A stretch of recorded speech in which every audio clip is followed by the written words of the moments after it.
So may adlaw mga ka-idol for today's vlog adto ta padung og simalaan na mga ka-idol. Kay nagkasabot ang kauban sa asawa nga managkot niadto simala, so unsa itong gidagayan birada na ta, pero nawahi may na mga ka-idol. Naguna na sila kay dugay man nakamata, so sunod na lang nila biyahe ta na padung dito mga ka-idol. Birada ta huway pamahaway, so tanang riders amping tatanan niya mga ka-idol. So na padong na miya naskarkar mga ka-idol.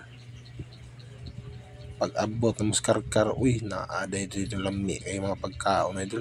Di na mahimog way litson idol. Basta karkar guys kutan litson na porting lamias lang litson. Paksit na diya mga ka-idol. Porting itong busugan, birahan itong ilang litson mga ka-idol.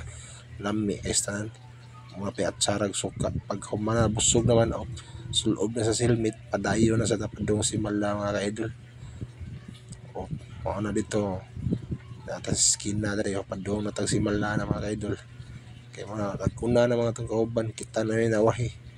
So mga tayo gagadaga na birada na ta. O napay mga chicharon dali mga ka-idol.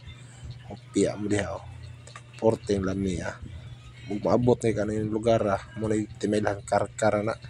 So unsa itong gidagayan adto na ta padung ta simala larga birada. So mga ka-idol no, adto na padung laras ta diha kay murag alas 9 na sa buntag mga ka-idol. Nagpaabot na mga kauban naman ito, so atong gipaspas sa gamay mga ka-idol. Bisag bati ang daan kay guba ni lalay ato gyapon gibiradahan, amping lang para iwas disgrasya mga ka-idol. So ano na mga ka-idol, padung na sa simala. So thank you for